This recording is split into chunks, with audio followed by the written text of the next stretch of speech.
Well, let's go to this developing story. There is a fire at the Pilanesberg International Airport in the northwest. Now, authorities are investigating the cause of the blaze. Now, the fire broke out at around midday, destroying the main aircraft controller building. Firefighters are on the scene right now trying to control the fire, and so far no injuries have been reported. Those visuals that you were seeing provided to us by the SABC in the area. Now, the airport is adjacent to the Pilanesberg National Park and has been serving tourism establishments such as Sun City, for example. And that looks quite intense. It was also a terrible fire, Bongiwe, about 5 years ago at the Pilanesberg Nature Reserve. And it was a horrible thing for the animal populations. We have the latest visuals regarding the fire at Pilanesberg International Airport in the northwest. Authorities are investigating the cause of the fire. Now, fire broke out at around midday, destroying the main aircraft controller building. Firefighters are currently on the scene trying to contain the fire.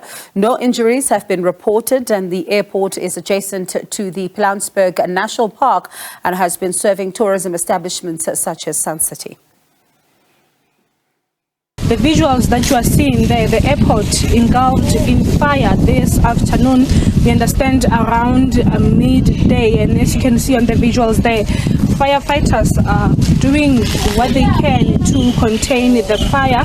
We understand that this airport was going through renovations. As you would know, that the international airport license has since been transferred from the Mahikeng airport to this Pilanesberg airport. But to get more as to what caused the fire, I have with me the acting HOD of the Community Safety and Transport Management Department in the province, that is Mpho Maleme. Thank you so much for your time.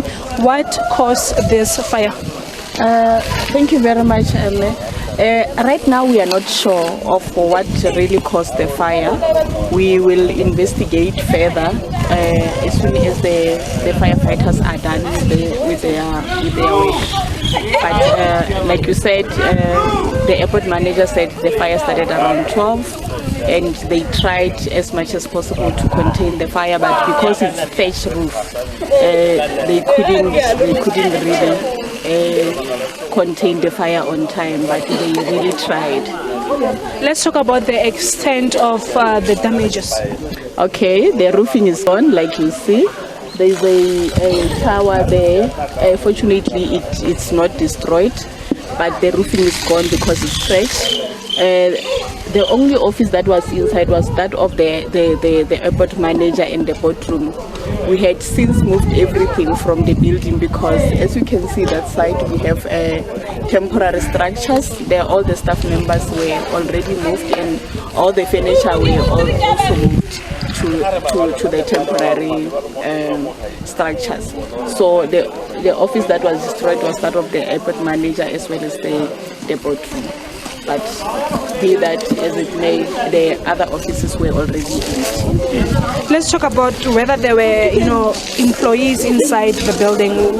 Were there any injuries or any fatalities thus far? No, fortunately there were two employees who had the smoke or who had the smell, and then they actually alerted everyone that there is a smell inside. That is how they were able to know that there is something happening inside. So they were able to go out of the building on time. So no casualties, no fatalities, no injuries at all.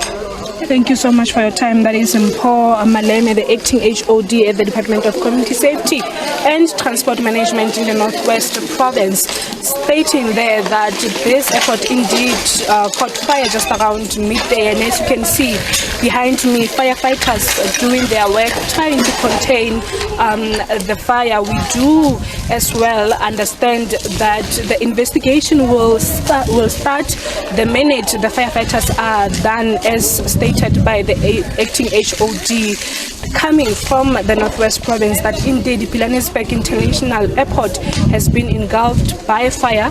We understand that there is a temporary structure just on my right there where employees were moved to that side, given that they had started with renovations of the airport.